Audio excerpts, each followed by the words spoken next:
আচ্ছা, আজকে কাগজপত্র সম্পর্কে অস্ট্রেলিয়ার একটা আইডিয়া দিই। স্টুডেন্ট ভিসায় আসতে হলে কী কী কাগজ লাগতে পারে। তো প্রথমে আমরা এজেন্সি সম্পর্কে বলি।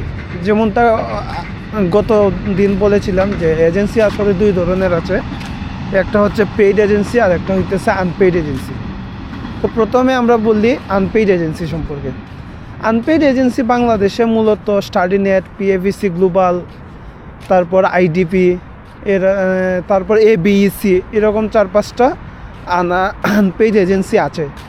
তো এরা মূলত কী করে, আপনারা যে টিউশন ফি পেমেন্ট করবেন সেটা থেকে একটা কমিশন তারা ভার্সিটি থেকে নেবে।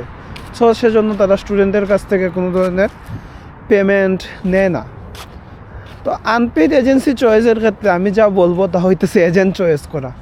কারণ আপনার এজেন্ট যদি ভালো হয় এবং এজেন্ট যদি সাপোর্টিভ হয়, তাহলে আপনার কাজগুলো আপনি অনায়াসে করতে পারবেন এবং আপনার কাজগুলো করতে আপনার হেডেকটা একটু কম হবে।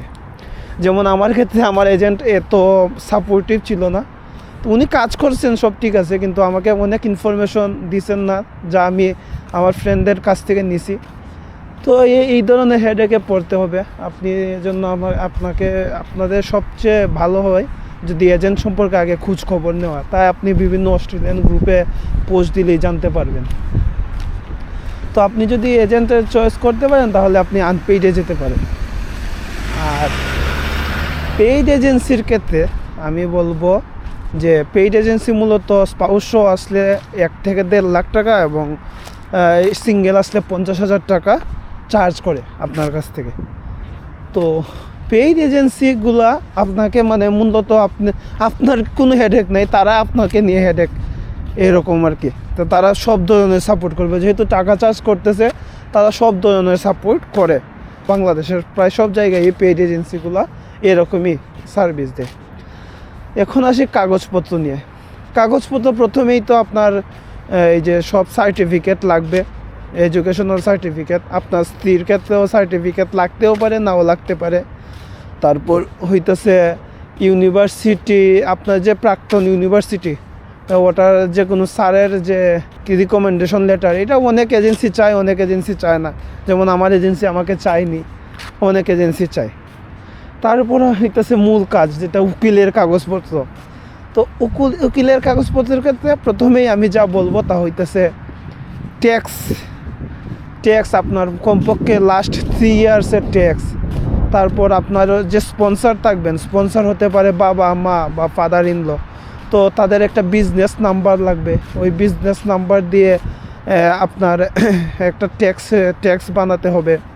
তারপর হইতেছে যে বিভিন্ন জমি থাকে না, কাগজ, এগুলা উকিলে আপনার হইতেছে এই জায়গায় গোডাউন রেন্ট বা রুম রেন্ট দেখাবে। এখানে হইতেছে মূলত আপনার যে ইনকাম সোর্স দেখাবে আপনার স্পন্সরের, তার কাগজপত্র বানানো। এবং এইটা আসলেই একটু টাফই বলা যায়, কারণ হইতেছে আপনার অনেক কাগজপত্র দিতে হবে উকিলকে, এবং উকিল ওইটা থেকে ট্রান্সলেট করে বানিয়ে দিয়ে দিবে।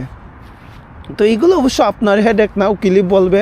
তো আপনাদের যা করতে হবে ওইটাছে জমির যত জমি আছে সব জমির কাগজ, তারপরে আপনার ব্যাংকে যে টাকা রাখবেন তার একটা স্টেটমেন্ট, এইগুলো সব আপনাকে উকিলকে দিতে হবে এবং উকিল তা করে নিবে।